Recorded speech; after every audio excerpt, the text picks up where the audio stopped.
अब इनका कति ज्ञान की खाल तार कर रख दिया आपके सामने, और अब भी नहीं मानेंगे तो उसके विषय में परमात्मा ने कहा कि चातुर प्राणी चोर हैं और ये मूड मुग्ध है ठोठ, ये संता के नहीं काम के, फिर इनको दे गलजोट। इतना कुछ ज्ञान निर्णय होने के बाद, स्पष्ट होने के बाद भी जो नहीं आते हैं वहाँ से छुटाकर अपना पीछा उन चातुर प्राणियों से पीछा नहीं छुटवाते हैं, तो उनको बताया तो मूड हैं, वो वहीं पड़े रहे तो बढ़िया है ना, वो हमारे लायक भी नहीं है।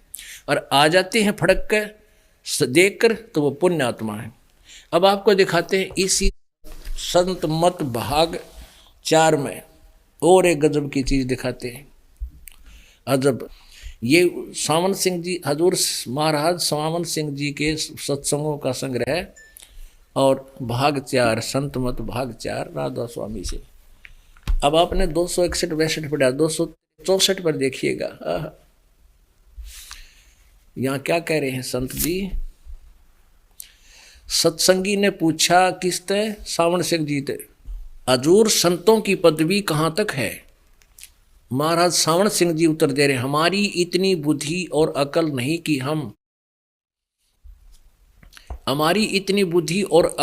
कि हम संतों की पदवी को समझ सके। फिर भी सुनो, रानी इंदुमती कबीर साहब के समय में हुई थी। पहले कबीर साहब मालिक में जाकर विलीन हो गए, यानी ये मानना इनका कि यहाँ से साधना करके संत बीर भगत भी सतलोक में ऐसे समा जाते हैं जैसे समुद्र बूंद में। पहले कबीर साहब जी मालिक में जाकर विलीन हुए, यानी उसमें समा गए बूंद की तरह। फिर रानी हुई, रानी भी समा गई। जब रानी ने सचखंड में जाकर कबीर साहब की पदवी देखी तो कहने लगी, महाराज यदि आप पहले ही बता देते कि मैं ही अकाल पुरुष हूँ तो मैं भजन सुमन कर कर के व्यर्थ परेशान न होती। कबीर साहब ने उत्तर दिया, तुमको उस समय विश्वास नहीं आना था। देखो इनकी अकल गाम जारी है कि देखियो। अब क्या करें सावन सिंह जी, हमारी इतनी बुद्धि अकल नहीं है कि हम संतों की पदवी को समझ सकें। फिर भी सुनो, रानी इंदुमती कबीर साहब के समय में हुई थी। पहले कबीर साहब जाकर मालिक में मिल गए बूंद समुद्र में, और फिर रानी मिल गई, और फिर वो बतलाए क्यों करोड़े जाकर जब बूंद की तरह वो समा गए दोनों, तो वो बतलाए कैसे, आपस में बातचीत कैसे हुई। तो और फिर साफ कह रहा है, रानी सचखंड में जाकर कबीर साहब की पदवी देखी तो कहने लगी, महाराज यदि आप पहले ही बता देते कि मैं ही अकाल पुरुष हूँ। अब ये मानते हैं कि इंद्रमती ने कबीर परमात्मा को जाकर देखा, वो सतपुरुष ही थे जो यहाँ से लेकर गए थे, वहाँ भी वो साकार थे और आत्मा भी साकार ही है वहाँ पर। और ये कहते हैं कि यदि तू पहले मुझे बता देते, आप बता देते तो मैं अकाल पुरुष हूँ तो मैं भजन सुमन कर कर के व्यर्थ परेशान न होती। कबीर साहब ने उत्तर दिया कि तुमको उस समय विश्वास नहीं आना था। अब यहाँ देखो, एक तरफ तो ये कह रहे हैं कि पहले कबीर साहब मालिक में जाकर समा गए, विलीन हो गए जैसे बूंद समुद्र में, और पाछत रानी होगी, और फिर वो बात भी करे हैं। इनका कितने सह सर पैर, अरे तरह गजब भाई। और फिर कहती है कि कबीर साहब को वहाँ देखा, वो तो सतपुरुष था। और इंदुमती कहती है कि भगवान आप पहले बता देते कि मैं ही अकाल पुरुष हूँ, और भगवान ठीक कह रहे, इतने विश्वास नहीं होता, बता तो जो हो, पर तो तेरा यकीन नहीं होना था। अब ये कथाएं तो ले रखी हैं कहीं कहीं से कबीर परमेश्वर के इस यथार्थ ज्ञान से, लेकिन इसमें अपनी अज्ञान सोच भी उड़ा दी कि पहले कबीर साहब जाकर उसमें समा गए, फिर रानी समा गई। अरे दोनों समुद्र में जब मिल गए तो वो बोलना बतलाओगे क्यों करे, वो तो जो कर डूब का मर गए, सोच ले दोनों, इतनी अकल इनका ज्ञान है। तो इससे ये सिद्ध हो गया कि इंद्र ये खुद मानते हैं कि कबीर साहब अकाल पुरुष है, ये पूर्ण परमात्मा है, इन्हीं की इतिहास बता रहा है, और यह सच्चाई भी है। लेकिन इनकी बुद्धि नहीं, इन्होंने तो कहीं से ईंट कहीं का रोड़ा और ठा के यू कुणबा जोड़ा, अपने ग्रंथ रच दिए, कोई सच्चाई नाम की चीज़ नहीं। निरंजन धन तेरा दरबार निरंजन। जहाँ पर तनिक ना न्याय विचार, जहाँ पर तनिक ना न्याय विचार। वैसा उड़े मलमल खासा गल मोतियों के आर, वैसा उड़े मुल खासा गल मोतियों के हार। पतिव्रता को मिले न खादी ये सूखा निरस आहार निरंजन। धन तेरा दरबार निरंजन, धन तेरा दरबार। जहाँ पर तनिक न न्याय विचार। पाखंडियां की पूजा जग में संत को कहें लबाड़े। पाखंडी की पूजा जग में संत को कहें लबाड़े। अज्ञानी को परम विवेकी, ज्ञानी को मूड गंवार निरंजन। धन तेरा दरबार निरंजन, धन तेरा दरबार। जहाँ पर तनिक न न्याय विचार। कह कबीर सुनो भाई साधो यहाँ सब उल्टा व्यवहार। कह कबीर सुनो भाई साधो यहाँ सब उल्टा व्यवहार। इन सच्चों को तो ये झूठा बतावे, इन झूठों का एतबार निरंजन। धन तेरा दरबार निरंजन, धन तेरा दरबार। जहाँ पर तनिक ना न्याय विचार। कह कबीर सुनो भाई साधो यहाँ सब उल्टा व्यवहार। कह कबीर सुनो भाई साधो यहाँ सब उल्टा व्यवहार। सच्चों को तो ये झूठा बतावे, इन झूठों का एतबार निरंजन। धन तेरा दरबार निरंजन, धन तेरा दरबार।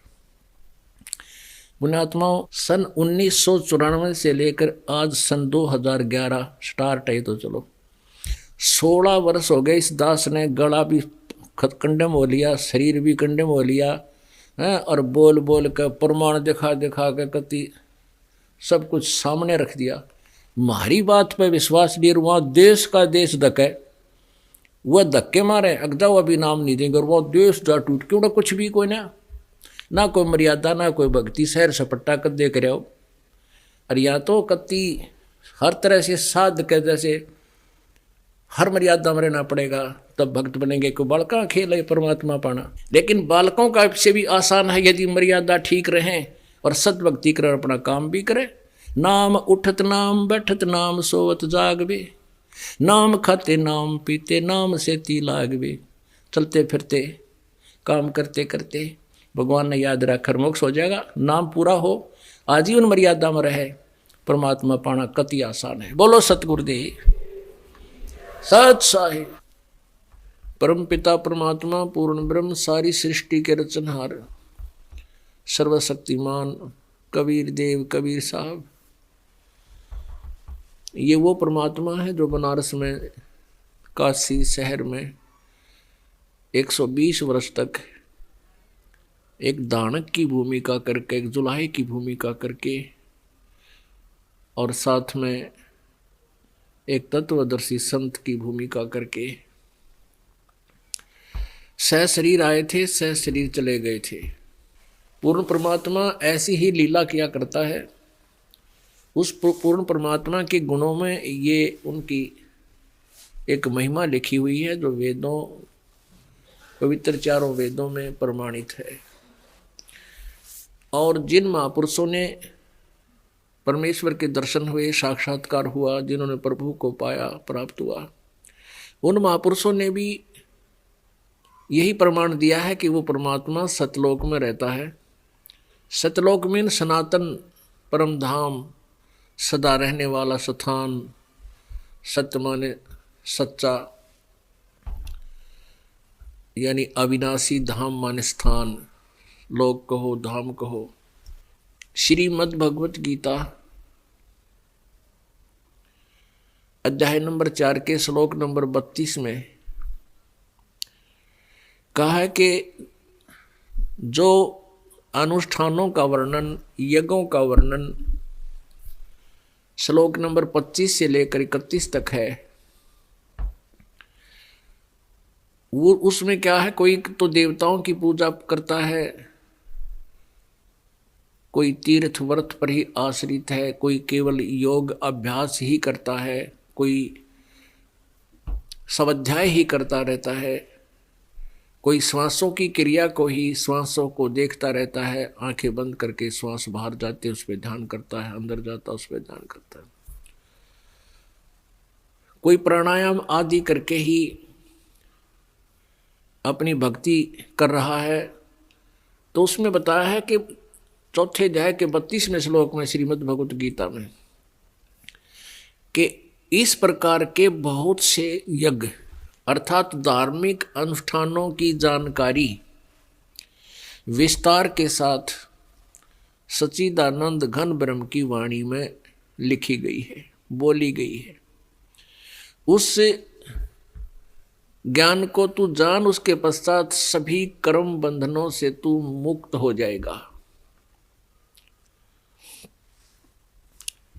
फिर गीता अध्याय नंबर 4 के श्लोक नंबर 33 में कहा है कि सभी यज्ञों से, जैसे आप दर्व यज्ञ करते हो, दर्व यज्ञ कौन सी होती है, जैसे धन से पैसा लगा करके जो अनुष्ठान किए जाते हैं, जैसे हवन करते हैं या भंडार करते हैं, कहते हैं इनसे ज्ञान यज्ञ श्रेष्ठ है। और ज्ञान यज्ञ में सभी कर्म समाप्त हो जाते हैं। पुण्यात्माओं, अपनी मनमर्जी से कोई कहीं भंडारे कर रहा है, कोई तीर्थों पर जाके दान देता है, कोई केवल हवन करके ही अपने अनुष्ठान को संपूर्ण मान रहा है, अपनी साधना को। जब हमें ज्ञान हो जाएगा, तत्व ज्ञान हो जाएगा, तो फिर हम साधना जो करेंगे वो श्रेष्ठ होगी, वो हमारे लिए लाभदायक होगी। और उसके अतिरिक्त हम कोई भी अनुष्ठान कर रहे हैं वो हमें मोक्ष प्राप्त नहीं करवा सकता। तो इसलिए कहा कि ज्ञान यज्ञ में, उस द्रव्य में यज्ञ से ज्ञान यज्ञ श्रेष्ठ है। फिर बताया कि उस ज्ञान को जो सच्चिदानंद घन ब्रह्म ने अपने मुखारविंद से स्वयं उच्चारण करके अपनी वाणी में लिपिबद्ध करवाया हुआ होता है। चौथे अध्याय के 34वें श्लोक में कहा कि उस ज्ञान को तू तत्वदर्शी संतों के पास जाकर समझ, उनको दंडवत प्रणाम करे, आधीनी के साथ बर्ताव करते हुए, और फिर वो प्रसन्न करे। फिर तत्वदर्शी संत तुझे उस परमात्मा के बारे में, परमेश्वर के बारे में, परम अक्षर ब्रह्म के बारे में जानकारी देंगे। फिर जैसे वो बतावा तू ऐसे कर, फिर तेरा मोक्ष हो जाएगा। तो परमात्मा पूर्ण ब्रह्म इसी उद्देश्य से अपने तत्व ज्ञान का प्रचार करने के लिए, काल के द्वारा फैलाए गए अज्ञान को समाप्त करने के लिए, 5वें वेद का यहाँ पर प्रकाश करने के लिए वो स्वयं ही अपने लोक से गति करके आते हैं, चल कर आते हैं। पुण्यात्माओं,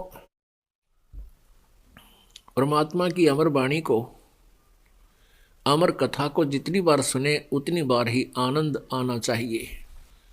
तो परमेश्वर प्रत्येक युग में आते हैं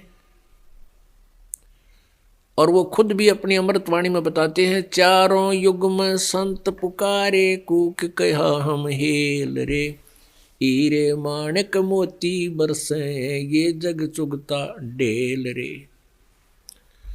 परमात्मा कहते हैं कि मेरे से परिचित वो पुण्यात्माएं जो मेरे से परिचित हुई, मुझे पहचाना, जिन्होंने मेरा सतलोक देखा, उन्होंने भी आवाज लगा लगा के ये मेरा प्रमाण दिया है, कबीर इज गॉड, और मेरे द्वारा दिया गए ज्ञान का प्रचार किया है।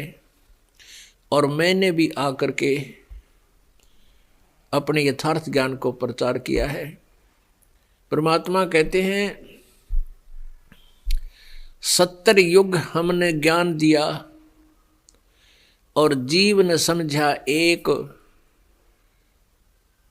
गरीब दास घर घर फिरे, ये धरे कबीरा भेख है। परमात्मा कहते हैं कि हमने 70 युग तक ज्ञान दिया लगातार, एक भी जीव के हमारी बात समझ में आई नहीं।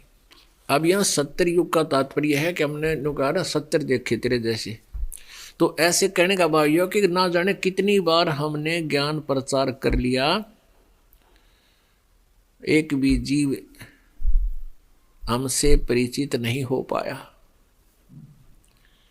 और गरीबदास साहिब जी जो परमात्मा से परिचित हुए वो कह रहे हैं कि परमेश्वर कबीर साहिब जी नाना प्रकार के भेख बना के, रूप बना के प्रत्येक प्राणी को, पुण्यात्मा को जाकर मिलते हैं, समझाते हैं, कहते हैं। लेकिन इस अज्ञान से इतने हम भ्रमित हो जाते हैं, हम परमात्मा की परिभाषा ही भूल गए। हमने परमात्मा को निराकार मान रखा है, फाइनल कर दिया कि परमात्मा तो आकार में आता है को नहीं। और जबकि हमारे सद्ग्रंथ सभी बताते हैं कि वो परमात्मा साकार है, मनुष्य सदृश्य है, और वो सतलोक में वहां तख्त पर विराजमान है। तो उस परमेश्वर ने आकर के अपना ज्ञान दिया, अपने विषय में जानकारी दी, एक दास बनकर एक अच्छे भक्त की भूमिका भी परमेश्वर आप ही करके एक उदाहरण पेश करते हैं, और एक तत्वदर्शी संत की भूमिका भी वो स्वयं ही करते हैं। एक अच्छे नागरिक की भी भूमिका वो स्वयं ही करते हैं, एक सुयोग्य शिष्य की भूमिका भी वो ही करते हैं, और वो हमारे लिए उदाहरण देते हैं। हमने अपने परमात्मा के पद चिन्हों पर चलना होगा। परमेश्वर सारी सृष्टि के रचनहार, सबके धारण पोषण करता, और स्वयं फिर कपड़ा बुनकर गुजारा कर रहे हैं। कपड़ा बुनते हैं, उसकी जो मेहनताना आ जाता है, उसकी दिहाड़ी मजदूरी, उससे अपने कुनबे का गुजारा करते हैं, परवरिश करते हैं, और फिर भी कुछ बच जाता है उसमें से पैसा, तो भंडारा धर्म पुण्य कर देते हैं। अब यहाँ परमात्मा का परिवार नहीं था, लेकिन 2 बच्चे मृत जिंदे किए थे, जीवित किए थे। एक लड़का जिसका नाम कमाल रखा, जो 12-13 वर्ष की आयु का था, और उसकी मृत्यु हो गई थी। घर वालों ने उसका संस्कार कर दिया था, जल प्रवाह कर दिया था। कुछ कबीले ऐसे हैं जो जल प्रवाह कर देते हैं, जो मुर्दा शरीर अंत होने के बाद। तो परमात्मा ने शेख तकी एक नामक सिकंदर लोधी दिल्ली के बादशाह के पीर की जिद पर उस लड़के को जीवित किया था, फिर उसका नाम कमाल रख दिया था, अपने साथ अपने बच्चे के रूप में उसको रखा, फिर भक्ति दी। इसी प्रकार शेख तकी की लड़की कमाली लड़की 10-12 वर्ष की मृत्यु को प्राप्त हो गई थी, उसको कब्र में दबा दिया था, और परमात्मा ने चाहा था कि ये शेख तकी भी समझ जाए, इसकी बुद्धि ठिकाना आ जाए, इसलिए कब्र से निकलवा कर उस लड़की को जीवित किया था। उस लड़की ने अपने पिता को त्याग दिया, अपने ओरिजिनल फादर, ओरिजिनल पिता यानी परमेश्वर कबीर जी को अपना पिता मानकर उनके साथ रही। तो ये 2 बेटियां थी, परमात्मा की कोई पत्नी नहीं थी। परमात्मा कबीर जी का ये परिवार था, उनके 2 मुंह बोले माता पिता थे, जिनको परमेश्वर लहर तारा तालाब में कमल के फूल पर एक शिशु रूप में मिले थे। ये परिवार था। तो परमेश्वर ने अपने इस बिछड़ी पीढ़ी के लिए, अब ये बिछड़ी पीढ़ी चल रही है। प्रथम चरण में परमात्मा आए थे काशी में, और मगहर से वो सह शरीर चले गए थे। 120 वर्ष तक यह लीला करके गए थे, और अपने ज्ञान का प्रचार कर गए थे, जिसको आदरणीय धर्मदास साहिब जी ने, जो परमात्मा के शिष्य थे, जिसके विषय में पिछले समागम में वो सत्संग सुनाया था, उस प्यारी आत्मा ने परमात्मा के उस अमृत वाणी को, सच्चिदानंद घन ब्रह्म की वाणी को लिपिबद्ध किया था। जो आज हम पढ़ और सुना रहे हैं आपको, जिसके आधार से ये दास आपको सत्संग विचार सुना रहा है, ये ज्ञान परमात्मा ने 600 वर्ष पहले प्रचार किया था। लेकिन वो नकली संत ऋषि महर्षियों ने, ब्राह्मणों गुरुओं ने परमात्मा के इस ज्ञान को हमें स्वीकार नहीं करने दिया, ये कहकर कि कबीर जी अशिक्षित हैं, ये संस्कृत भाषा नहीं जानते, जिस कारण से ये वेदों और ग्रंथों और पुराणों को, गीता को नहीं समझ पा रहे, ये झूठ बोल रहे हैं। तो उस समय तो ये दाल उनकी गलगी, लेकिन परमात्मा ने को पता था कि पिछली पीढ़ी आवेगी, तब शिक्षा का प्रचार करवाऊंगा। ये सब गॉड गिवन है जो हमें प्राप्त है। आप पिछले इतिहास देख लो, सतयुग त्रेता द्वापर में माया की इतनी दौड़ नहीं थी, जनता को एजुकेशन की आवश्यकता नहीं थी, अक्षर ज्ञान नहीं करते थे, लेकिन एक वर्ग जो है, जैसे ब्राह्मण वर्ग था, वो पढ़ता था, अक्षर ज्ञान ग्रहण करता था, उन्हीं के बच्चे अक्षर ज्ञान ग्रहण करते थे और बाकी जनता को परमात्मा की जानकारी वो मौखिक दिया करते थे, और अन्य व्यक्तियों ने कोई ज्ञान ग्रहण करने की आवश्यकता, अक्षर ज्ञान की आवश्यकता नहीं पड़ी थी। जिस कारण से अक्षर ज्ञानहीन प्रजा ने, जनता ने उन ज्ञानहीन ऋषि महर्षियों को, जो संस्कृत भाषा जानते थे, महाविद्वान और वेदों और पुराणों के, गीता जी के ज्ञाता मान लिए थे, और उन्होंने जैसे भी जो दंत कथा हमें सुनाई, हमने स्वीकार कर ली थी।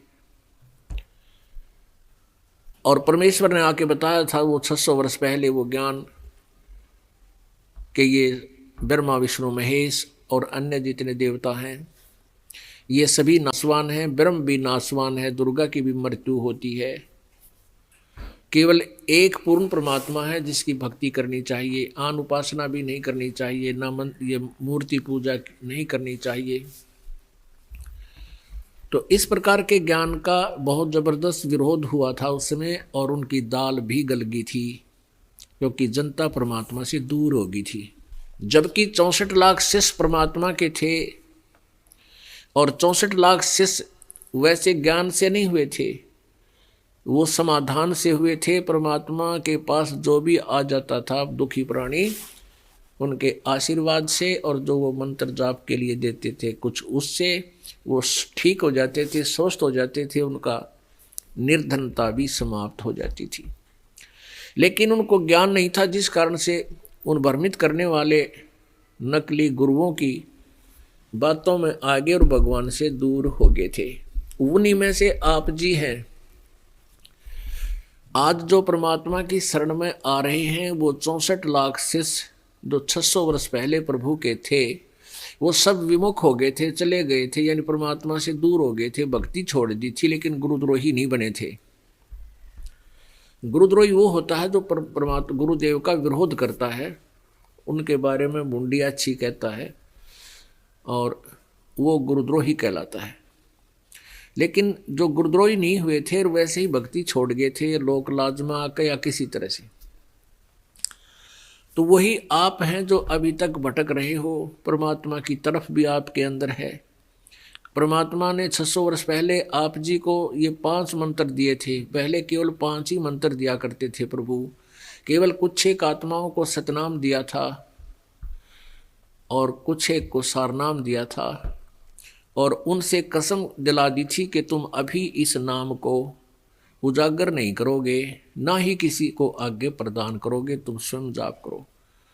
कारण क्या था कि उस समय ये नकली संत महंत ऋषि गुरु ब्राह्मण इसी यथार्थ मंत्र को, जो आज ये दास प्रकट कर रहा है प्रभु कबीर जी और गुरु जी के आदेश से, ये पहले ही यही नाम दे देते, यही विधि बताते मिलते, तो और उनके बताने से, यानी अनाधिकारी से ये मंत्र भी अगर कोई प्राप्त कर लेगा तो उससे भी लाभ नहीं होना, वो भी जीवन व्यर्थ हो जाता। तो इसलिए उनको मना कर दिया था कि आप नहीं बताओगे, स्वयं जाप करो। अब पुण्यात्माओं, जैसे कल शाम को आपको बताया था, राधा स्वामी पंथ, धन धन सदगुरु पंथ, जय गुरुदेव पंतरी ठाकुर जी महाराज, ये एक ही कुएं का पानी है। शिवजाल जी के द्वारा चलाए गए वो 5 नाम हैं, जो 5 नाम काल के हैं। उनसे अलग है मोक्ष नाम, वो इनको पता नहीं था। और यदि ये ज्ञान, ये तत्व ज्ञान और ये सतनाम और ये सार नाम पहले से डिक्लेयर हो जाता तो ये नकली संत पंथ यही नाम देते पाते, फिर हम भिन्नता नहीं बता सकते थे आपको। और उनके देने से ये नाम काम नहीं करता, क्योंकि वो अधिकारी नहीं। पुण्यात्माओं, तो ये सत्संग, ये भक्ति मार्ग जो है एक बहुत ही सुचारू और सेंसिटिव है। इसमें जरा सी भी गफलत, जरा सी भी अवहेलना, जरा सी भी शास्त्र विरुद्ध साधना आपको हानि कर देती है। परमात्मा ने अपनी अमरवाणी में कहा कि 100 वर्ष सतगुरु की पूजा, 100 वर्ष सतगुरु की पूजा, एक दिन आन उपासी, वो अपराधी आत्मा फिर पड़े काल की फांसी। 100 वर्ष तो सतगुरु जी के बताए अनुसार सत साधना करो, और एक दिन आन उपासना और पूजा कर लेना, कहते हैं फिर वो परमात्मा से उसका कनेक्शन कट जाता है, और फिर काल की डोरी उसके गले में डल जाती है, फिर बंदर की तरह नचाता है। कभी ब्रह्मा बना देगा, कभी विष्णु बना देगा, कभी शिव बना देगा, कभी इंद्र बना देगा, तुम्हारे ही पुण्य तुम्हारे ही सिर पे रखेगा। और जब पुण्य क्षीण हो जाएंगे तो गधा बना देगा। तो पुण्यात्माओं, इस तत्व ज्ञान को बहुत संभाल के रखना है। इस भक्ति मिलने के बाद आप जी को कितनी केयर टेक करनी है, ये ध्यान रखना। जैसे माता गर्भ को रखे यत्न बनाए, ठेस लगे त क्षीण होवे, तेरी ऐसे भक्ति जावे। जैसे किसी बहन को, बेटी को गर्भ रहा हो, और फिर वो कितनी चिंतित रहती है कि हे भगवान, कहीं ऊंचे नीचे में पैर ना टिक जाए, तेरा बालक खराब हो जा, कोई ऐसी गर्म वस्तु ना खाई जा जिससे बालक गर्भ खराब हो जा। और रात्रि के समय सोते समय भी करवट लेती है, तब भी उदड़क कर पड़ती है, एकदम चिंतित हो जाती है और देखती है कहीं मेरे बच्चे पर दबाव तो नहीं आ गया। तो परमात्मा कहते हैं, जैसे माता गर्भ को रख है यतन बना, और ठेस लगे तो क्षीण होवे, तेरी ऐसे भक्ति जा। तो इसका ठेस नहीं लगन देना, ये एक नो सोच लो भक्ति रूपी गर्भ आप जी को प्राप्त हो गया। और इसको कितनी सावधानी से प्रफुल्लित करना है, ये लाल बनाना है, सब क्रियाओं को आपने सावधानी से बरतना है। तो पुण्यात्माओं, परमात्मा ने आकर के मोक्ष मार्ग का यथार्थ ज्ञान देते हुए कहा था, भाई गुरु बिन माला फेरते, गुरु बिन देते दान, गुरु बिन दोनों निष्फल हैं, चाहे पूछो वेद पुराण। कल रात के सत्संग में इसी परमात्मा की इस अमर वाणी को प्रमाणित करने के लिए 2.5 घंटे का सत्संग हो गया था, और वो नो की नो फेर रह गई, अभी स्टार्ट अब फेर करनी पड़ेगी। अब गुरु जी के बिना साधना जो करते हैं, और नकली गुरुओं से भी जो साधना करते हैं, अब उनकी साधना, उनकी भक्ति व्यर्थ होती है, यूजलेस होती है। जैसे कल आपको प्रमाणित किया, उन्हीं की लिखी पुस्तक उनकी जीवनी में दिखाया, किसके, राधा स्वामी पंथ के प्रमुख प्रवर्तक श्री शिवदयाल जी परम धनी हजूर जी की के दुर्गति हुई, वो भूत बना, क्योंकि उनका कोई गुरु नहीं था, उनने कोई गुरु धारण नहीं किया था। और परमात्मा कहते हैं, गुरु बिन माला फेरते, गुरु बिन देते दान, यानी को अपने आप भक्ति करता है गुरु जी के बिना। गुरु बिन दोनों निष्फल हैं, चाहे पूछो वेद पुराण। फिर क्या प्रमाणित करते हैं, राम कृष्ण से कौन बड़ो, राम कृष्ण से कौन बड़ो, उन्हों भी गुरु की ने, 3 लोक के वे धनी, गुरु आगे आदीन। अब प्यारी आत्माओं को कितने सरल तरीके से परमात्मा समझाना चाहते हैं कि हे हिंदू वर्ग, आप राम और कृष्ण से बड़ा किसी को नहीं मानते, और श्री रामचंद्र जी ने भी गुरु बनाए, श्री कृष्ण जी ने भी गुरु बनाया। फिर आपकी क्या औकात बुनियाद है कि आप गुरु ना बनाओ और पार हो जाओगे? वैसे जाप कर रहे हो या कोई साधना कर रहे हो बिना गुरु के। तो पुण्यात्मा समझदार को संकेत बतेरा हो है। संकेत ही बहुत होता है जिसने भगवान की प्राप्ति करनी है और अपनी दिशा ठीक करनी है भक्ति की। पुण्यात्माओं, परमेश्वर कबीर जी को गुरु की आवश्यकता नहीं थी, लेकिन उन्होंने अपने शिष्य, फिर बाद में वो शिष्य बने, पहले उनको गुरु धारण किया। इनको महर्षि रामानंद जी ब्राह्मण को कैसे गुरु बनाया? जब परमेश्वर कबीर जी 5 वर्ष के हो गए थे, लीला में आयु में 5 वर्ष की, 5वें वर्ष में जब चल रहे थे, उस समय उन्होंने सोचा कि यदि मैं गुरु नहीं धारण करूंगा तो आने वाले समय में ये काल के दूत इन प्यारी आत्माओं को भ्रमित किया करेंगे कि कबीर जी ने कौन सा गुरु बनाया था, क्या आवश्यकता है गुरु जी की। तो इस प्रकार यह बात बिगड़ जाएगी। तो परमात्मा ने, कबीर जी ने लीला की, एक 2.5 वर्ष के बालक की, एक 2.5 वर्ष के बालक का स्वरूप बनाया। 2.5 वर्ष के बालक का और 5 वर्ष के बालक की, 2.5 वर्ष के बालक और 5 वर्ष के बालक की बॉडी में डबल डिफरेंस हो जाता है। एक 2.5 वर्ष के बालक का लगभग रूप बनाकर परमात्मा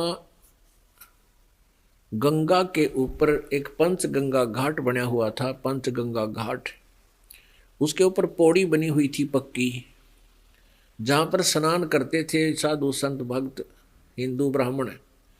और वहाँ पर ये रामानंद जी भी स्नान करने के लिए प्रतिदिन जाया करते थे। स्वामी रामानंद जी, स्वामी रामानंद जी को उस समय पवित्र 4 वेदों, पवित्र पुराणों और पवित्र श्री मद् भगवत गीता का महाविद्वान माना जाता था। परमात्मा जब 5 वर्ष के थे, 5 वर्ष की आयु दिखा रहे थे, आयु परमेश्वर की 5 वर्ष की लीला में आयु थी, तो उस समय स्वामी रामानंद जी 104 वर्ष के थे। उनकी एज में 99 वर्ष का अंतर था उस समय। तो 104 वर्ष के वयोवृद्ध संत सुबह सुबह स्नान करने के लिए, गर्मियों के दिन मौसम था, सुबह ब्रह्म मुहूर्त में मुंह अंधेरे स्नान करके आया करते थे। वो पंचगंगा घाट स्वामी रामानंद जी के आश्रम से थोड़ी ही दूरी पर था। तो परमात्मा ने उन पौड़ियों के अंदर, नीचे पैड़ी उतर रही थी, उन पैड़ियों में जाकर लेट गए कबीर परमेश्वर 2.5 वर्ष के बच्चे के स्वरूप में। रामानंद जी नीचे उतर रहे थे। स्वामी रामानंद जी की खड़ाऊं, पैर की खड़ाऊं पहले काठ की पैरा करते, और उसमें एक ही होता था, डंडा है बीच में, और उसको गुट्ठा और उंगली के बीच में फंसा कर चला करते थे। तो खड़ाऊं लगी सिर में परमात्मा के, कबीर जी के, और जैसे बच्चे रोया करते हैं ऐसे रोने लग गए। रामानंद जी एकदम झुके कि किसी बालक का चोट लगेगी। तुरंत एकदम झुके ना नीचे को, उनके गले की एक कंठी माला, एक तुलसी के मनिया, एक तुलसी का मणका होता है लकड़ी की, तुलसी की लकड़ी का एक ही होता है एक धागे में, उसको वैष्णव संत की पहचान मानी जाती है। वैष्णव जो साधु होते हैं, विष्णु जी के उपासक, उनकी ये पहचान है कि एक वो कंठी पहनते, उसको कंठी बोलते हैं, माला कहो चाहे कंठी, उसको वो निकल कर उनके गले से, स्वामी रामानंद जी के गले से निकल कर कबीर जी के गले में डल गई। वो तो डालनी थी परमात्मा ने, और स्वामी रामानंद जी नहीं देख सके अंधेरे में। बच्चा रो रहा था, रामानंद जी ने सिर पे हाथ रखा कि बेटा ना रो, राम राम बोल, राम के नाम से सब दुख दूर होते हैं, राम नाम बोल। अब कबीर साहब चुप हो गए। रामानंद जी ने वो बैठा दिया बालक के, बेटा बैठ जा, मैं स्नान कर लेता हूँ, फिर तुझे तेरे घर भिजवा दूंगा। तो रास्ता भूल गया रात में। उन्होंने सोचा रास्ता भूल कर यहाँ आ गया है, लेकिन परमात्मा तो, स्वामी रामानंद जी रास्ता भूले हुए थे, उसको रास्ता दिखाने के लिए वहां प्रगट हुए थे। ये लीला की थी। पूर्ण परमात्मा को छोड़कर आन उपासना में वो लगे हुए थे। परमेश्वर वहां से अंतर ध्यान हुए, अपने मुंह बोले माता पिता के घर पर जाकर विश्राम किया, लेट गए। फिर स्वामी रामानंद जी स्नान करके बाहर आए, उन्होंने देखा कि बालक तक को नहीं, कहीं चला गया होगा। सोचा निकल गया होगा, बालक है, चला गया होगा, चांदना हो गया है, उसने अपने रास्ते का पता होगा, बात भूल भाल गया। उधर से परमेश्वर कबीर जी ने जगह जगह जाके, और ये जहां पर ये ऋषि संत ब्राह्मण कथा करा करते थे वहां पहुंच जाते और उनको वहां टोक देते, उनसे प्रसन्न करते थे। जैसे कोई शिव का पुजारी है, शिव जी की कथा कर रहा है, तो वहां परमात्मा सत्संग सुनने बैठ जाते। सत्संग जब वो पूरा कर लेता अपने प्रवचन, तो खड़े होकर प्रार्थना करते थे कि हे स्वामी जी, मेरी कोई शंका का समाधान कीजिए। तो परमात्मा से वो कहते थे, वो संत ऋषि गुरु ब्राह्मण, कि हाँ बच्चा प्रश्न करो, क्या बात है। परमात्मा एक ही प्रश्न किया करते थे, कौन ब्रह्मा का पिता है, कौन विष्णु की माँ, शंकर का दादा कौन है, पंडित जी दे बता। तो वो क्या कहते थे, अरे बालक तू कैसी बात कर रहा है, परमात्मा तो अजरो अमर है, ब्रह्मा विष्णु महेश के कोई माता पिता नहीं, ये तो सर्वेश्वर है, महेश्वर है। अरे तू किसने भ्रमित कर दिया।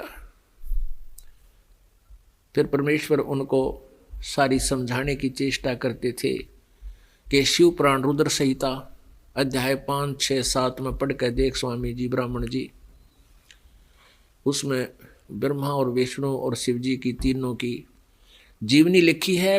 काल इनका पिता है, दुर्गा इनकी माता है। कुछ जो सहनशील से ब्राह्मण होते थे वो टाल देते थे, हंस के बालक है, बालक है, इसको क्या पता, ऐसे ऐसे न्यू करके निकल जाते थे। और जो सत्संग जिन्होंने वो संत बुला रखे होते थे, उनको बीच में टोक कर उनकी इंसल्ट मानते थे, तो वो व्यक्ति फिर जाकर के कबीर जी के घर पे उनके मुंह बोले माता पिता को उलाना देकर आया करते हैं और कहते थे, तेरे कबीर ने संभाल लो, यो हमारे वहाँ आकर हमारे गुरुओं की बेइज्जती करता है, उनको परेशान करता है, ऊट पटांग उनसे प्रसन्न करता है, इसको रोक लो नहीं तो ठीक नहीं रहेगी। तो माता धमकाती थी अपने बच्चे को, वो मुँह बोली माता नीत माँ, कोई ना बहन भाई, अब के ये नहीं कुछ कहेगा, मैं इसको बहुत धमकाऊंगी। तो रोज आना इस तरह के 1-2 उलाना रोज आया करता। और वो नीमा कहा करती, बेटा तू क्यों पंगा ले है निकम्मा के साथ, ये तना पीट देंगे बेटा, ये जान से भी मार देंगे, ये संत नहीं, ये ब्राह्मण नहीं, ये राक्षस रूप है बेटा, ये कुछ भी कर सकते हैं। लेकिन परमात्मा को तो पता था, पर माँ के समझाया, क्या कहा करते कबीर परमात्मा के, माता जी ये सभी मेरे बच्चे हैं और मैं तो सच्चा ज्ञान बताने आया हूँ, और ये ब्राह्मण है ना झूठ बोल रहे हैं, ये सारी झूठा प्रचार करते हैं, इनको ज्ञान नहीं माता। तो वो माँ उसने धमकाया करती, तू दादा पा के गया तेरे बालक से, पढ़ा रहा बोल वाला ना, तने घड़ी दूंगी, बकवास करना है और छोटा मुंह बड़ी बात करे तुम। अब के समझाइयो जीव उस परम पिता की लीला को, फिर बालक जैसी लीला करके खेलने लग जाते, माँ भी भूल जाती। इसी प्रकार परमात्मा ने एक दिन इस रामानंद जी के शिष्य, रामानंद जी के एक विवेकानंद नाम के शिष्य को, जो वो सत्संग कर रहा था, वचन सुना रहा था, विष्णु जी का उपासक था, विष्णु जी को इष्ट मान रहा था, प्रचार कर रहा था, प्रचार दूसरे अपना वचन प्रवचन कर लिए, जो परमात्मा ने यही प्रश्न किया कि कौन ब्रह्मा का पिता है, कौन विष्णु की माँ, शंकर का दादा कौन है, स्वामी जी दे बता।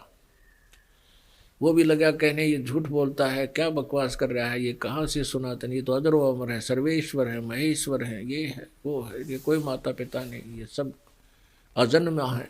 परमात्मा ने कहा कि देवी भागवत तीसरे सकंद को पढ़कर देख स्वामी जी, रुद्र संहिता को पढ़कर देख 5, 6, 7 अध्याय में, 8, 9, 10 अध्याय में इनके माता पिता है। अब उसने खोल कर देखा, वो न्यों की न्यों पाई लिखा हुआ था, लेकिन वो समझ नहीं सका कि किस दृष्टिकोण से लिखा है। कहीं तो वैसे ही बकवास कर रहा है, ऐसा कोई प्रमाण नहीं, क्योंकि औरों को संस्कृत आवा नहीं थी, वो संस्कृत ज्ञाता था, औरों से ये ऐसे चोरी करके छुपा लिया करते थे। अब उस सच्चाई से विमुख हो गए, सच्चाई से घबरा गए कि तो तेरी पोल पाड़ेगा। कहने लगे अरे तूने तिलक क्यों लगा रखा है। उस दिन के बाद परमात्मा तिलक लाने लागे, जैसे वैष्णु साधु लाया करे। क्या तूने कहीं से उपदेश ले रखा है, तू कौन जाति का है। अब परमात्मा के बोलने से पहले ही वो श्रोता कहने लगे ये तो नीरू दानक का बेटा है, नीरू जुलाए का, ये लहर तारा तालाब में पड़ा पाया था, वो है ये। तो उसने कहा अरे तूने क्या गुरु धारण कर रखा है कोई। हाँ जी। कौन। कि जो आपने कर रखा है वही मैंने कर रखा है। हैं तू जुलाहे का शूद्र का लड़का, और मैंने तो स्वामी रामानंद पंडित, स्वामी रामानंद 1008 से नाम ले रखा है। तो कबीर जी ने कहा कि मैंने भी उन्हीं से उपदेश प्राप्त है। अब वो चंगर गया पंडित जी ने कहा देखो रे भाइयों, देखो भक्तों, देखो भाई श्रद्धालुओं, कितना झूठा कपटी है ये जुलाहे का बालक। ये कहता है कि मैंने स्वामी रामानंद जी ब्राह्मण से नाम ले रखा है। स्वामी रामानंद जी तो इन शूद्रों के कपड़ा भी ना लगने देते अपना, और ये झूठा कपटी है। अब गुरु जी को बताऊंगा, देखना इसकी क्या हालत होगी। और कहा भाइयों तुम भी आना, कल देखना वहां स्वामी गुरु जी की कुटिया के पास इस झूठे की झूठ सामने आएगी। अब उस विवेकानंद ऋषि ने जाकर के अपने गुरु रामानंद जी से बताया कि स्वामी जी हमारी तो नाक काट दी, हम तो शर्मसार कर दिए, हमारा तो घर से बाहर निकलना दूभर कर दिया। एक धानक के पुत्र, जुलाहे के पुत्र कबीर ने, नीरू के पुत्र ने, वो कहता है कि मैंने स्वामी रामानंद ब्राह्मण से नाम ले रखा है, दीक्षा ले रखी है। और स्वामी रामानंद जी तो केवल ब्राह्मणों को दीक्षा देते थे, उन्हीं को नाम देते थे, अन्य किसी वर्ण को वो उपदेश नहीं देते थे। तो रामानंद जी ने जब ये बात सुनी तो गरीबदास जी ने अपनी वाणी में लिखा है, मालिक की ज्यों की तो चरित्र, कि रामानंद जी एकदम ऐसे पैर पीटे जैसे मर्ग कूदा करे। कहते झूठ बोलता है, वो कपटी है, कल लाओ मेरे सामने पकड़ के। उसने कब मुझसे नाम लिया। उसी समय सुबेरे उठ के बखत वो विवेकानंद ले गया 8-9 मस्टंडिया ने, लठ वाले ने, ब्राह्मणा नर गया वहाँ जुलाहों की कॉलोनी में, मकान पूछा कबीर का मकान कहाँ है, नीरू का मकान कहाँ है। जब वो गली में किसी से पूछ रहे थे, एक ने जाके उनके नीरू के घर में बता दिया, नीमा आज तुमने क्या गलती कर दी, तुम्हारे घर की तरफ 8, 9, 10 ब्राह्मण आवे लठ लिए। और नीमा जान गई कि कबीर ने फिर कोई छेड़ा छड़ी की है इनको। उसने जाकर कहा बेटा तूने कुछ कह दिया क्या किसी को। अखा माँ कल एक ना वो विवेकानंद ऋषि सत्संग कर रहा था वहां पर, मैंने तो यही पूछा था कि ब्रह्मा विष्णु महेश के माता पिता कौन है, मुझे बता दे। वह मानो बोली खाली तने में तेरे रोज के पंगे वो लठ ले का रहे, तू उठ ले यहाँ से। वो उठाया वहां से, झोपड़ी से उठाए, परमात्मा सुते थे सुबह सुबह, और झोपड़ी के पीछे ले जाकर लिटा दिए, और ऊपर गुदड़ का पुराने कपड़े डाल दिए। बेटा बोलिए ना तू, चाहे कुछ भी हो मेरे साथ में, तो निकलिए ना इस बार, वो तना मार देंगे। इतने में वो पहुंच गए लठे तो वहां पर। कहने लगे ओ कौन है नीमा, नीरू कहाँ है, नीरू कहाँ है। कहाँ जी। नीमा बोली बोलो जी क्या बात है। वो तेरा कबीर कहाँ है। अजी बात बताओ क्या होगी। मत कि उसने हमारा जीना हराम कर रखा है, उसने हमारी बेइज्जती कर दी है। तो तेरा कहा जी मैं धमका दूंगी, मैं पीटूंगी, उसने बालक से गलती कर दी होगी। नहीं, आज उसने आखिर कर दी है। कहाँ अंदर घुस गए और झोंपड़ी की खाट खूट उटक पटक कर सारे कपड़े ठाठा देखे, और ब्राह्मण खड़ा बाहर, गेट से भी बाहर खड़ा, क्योंकि उसके कदे कपड़े लाग छू जा। अब उसने देखा कि ये तंग करेंगे मेरी मां और पिताजी ने, कुटे छेतेंगे, अब बता किससे। वो खड़े हो गए परमात्मा, बाहर निकल कर उन रजाई थे बाहर कपड़े तर खड़े होकर ने बोले, ए विवेकानंद जी, मैं झोपड़ी के पीछे खड़ा हूं। अब उसने कहा रे पाछे जाओ, ढूंढ के लाओ, पीछे जाए पकड़ लिया परमात्मा को और लेकर चल पड़े। अब माँ उस बालक के चपटगी लपटगी नो कसूती तरह, और उसको छोड़ नहीं रही, उनके हाथों को पकड़ लिया। तो उसका लठ मार मार के, मुक्के मार मार के उसके हाथों को छुड़वा दिया बच्चे से, और इतनी पर पीट दी कि वो बेहोश होगी। जब नीरू को पता चला, वो भी भाग गया आया, वो भी अपने बच्चे को बचाने के लिए चेष्टा करने लगा, उसका भी सिर फोड़ दिया। अपुणात्माओं, कलयुग के ब्राह्मण राक्षस के तुल्य बताए हैं। दास नहीं कह रहा, इतिहास कह रहा है। थोड़ा सा दिखाना पड़ेगा ना, चंगर जाएंगे ब्राह्मण। ये है श्रीमद् देवी भागवत, ये गीता प्रेस गोरखपुर से प्रकाशित है। हनुमान प्रसाद पोदार और चमनलाल इसके संपादक हैं, और गीता प्रेस गोरखपुर से प्रकाशित है।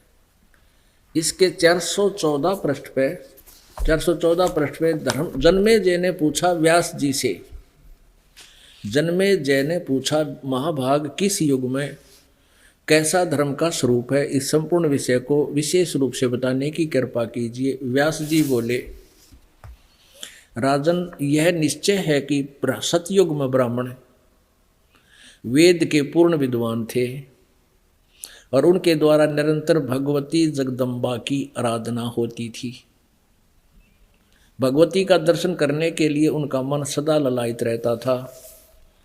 पुण्यात्माओं, फिर यहाँ बताया है कि सतयुग के त्रेता द्वापर में जो ब्राह्मण थे, जो राक्षस होते थे, वो कलयुग के ब्राह्मणा की सेवा करते। धर्म की ये सती थी त्रेता में भी रही, परंतु कुछ ह्रास हो गया था। सतयुग की जो स्थिति थी वह द्वापर में विशेष रूप से कम होगी। राजन, इन प्राचीन युगों में जो राक्षस समझे जाते थे, वे कलयुग में ब्राह्मण माने जाते हैं। वो कली में ब्राह्मण माने जाते हैं। जो ऊपर के तीनों युगों में जो राक्षस थे, वो आजकल के ब्राह्मण है से, क्योंकि अब के ब्राह्मण प्राय पाखंड करने में तत्पर रहते हैं, दूसरों को ठगना, झूठ बोलना और वैदिक धर्म कर्म से अलग रहना कलयुगी ब्राह्मणों का स्वभाविक गुण बन गया है। पुण्यात्माओं,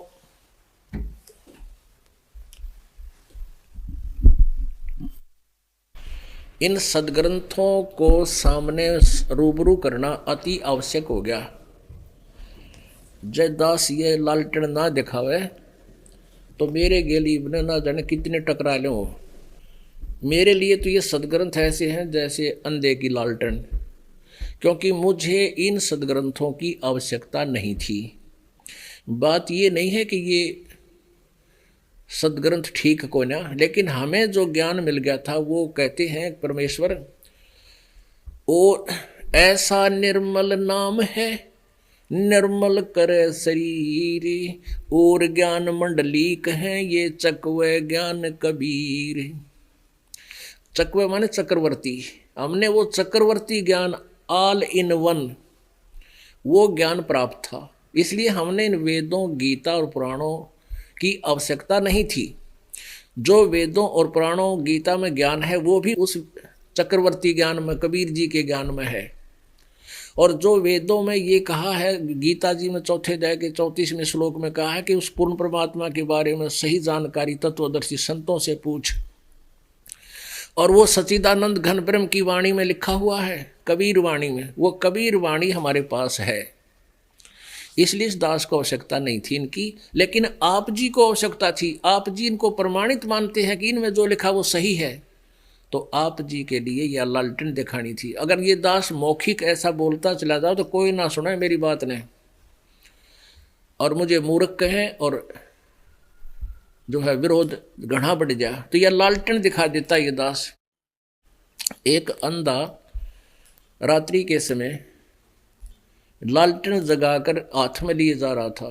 आगे से बच्चे आ रहे थे उछल कूद करते हुए, और अंधे ने आवाज लगाई, बच्चों देखना, बच्चों मैं अंधा हूं बेटा, ध्यान से चलना, मैं अंधा हूं। बच्चा ने देखा कि बूढ़ा अंधा कह लालटेन ले रहा। उसके चारों तरफ खड़े हो गए, बाबा आप सचमुच अंधे हो? हाँ बेटा मैं अंधा हूं। फिर ये लालटेन किस लिए फिर वो जला करके कि तुम आंखों वालों के लिए कहीं मेरे बूढ़े आदमी को टक्कर मार दो, तोड़ दो ही नहीं, ये तुम्हारे लिए ले रखी है कि इसमें इसके रोशनी में तुम मुझसे दूर होकर निकल जाओ। तो पुण्यात्माओं यह लालटेन दिखा दी,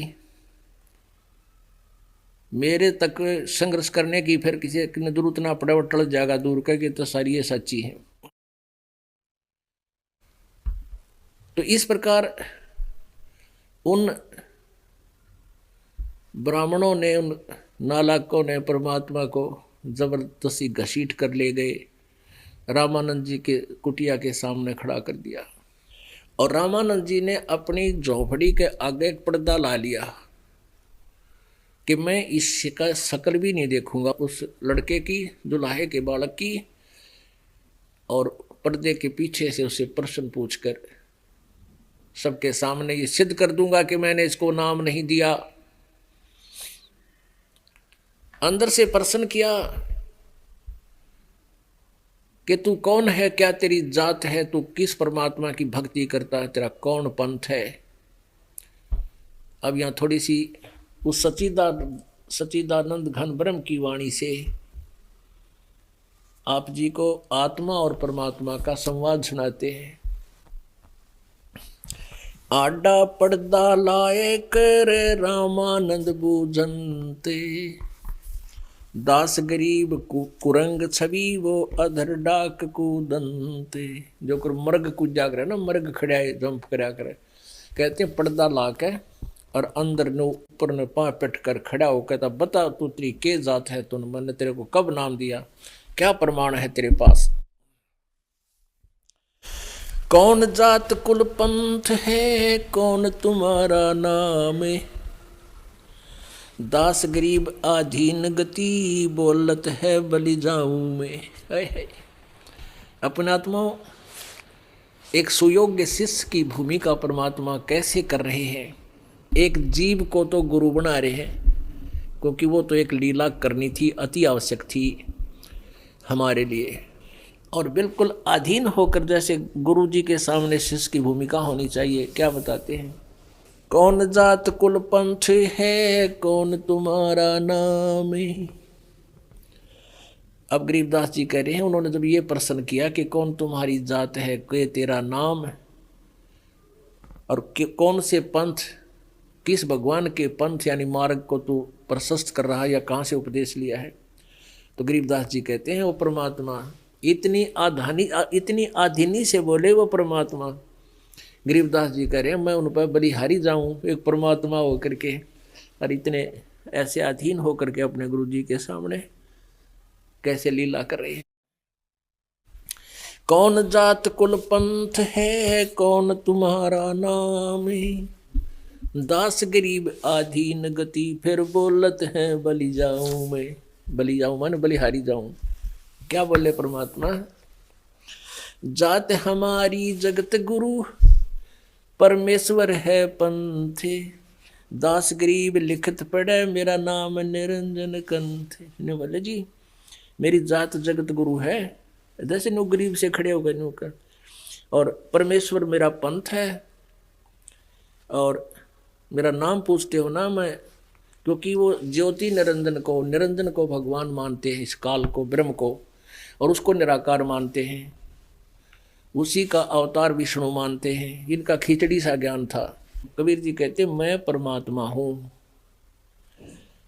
अब इस बात की काली मान गए रामानंद जी। रे बालक सुन दुर्बुद्धि, तेरा घटमट तन आकारे, दास गरीब दर्द लगा हो, बोले सिरजनहारे। अब गरीबदास जी लिख रहे हैं जैसे श्री रामचंद्र जी की लीला तुलसी साहब ने लिखी थी, तुलसीदास जी ने। ऐसे ही परमात्मा से परिचित होने के बाद आदरणीय गरीबदास साहिब जी ने उस परमेश्वर के यथार्थ ज्ञान को अपनी कलम से, अपने मुखारबिंद से परमात्मा से प्राप्त को लिखवाया। अब कैसे कहते हैं रामानंद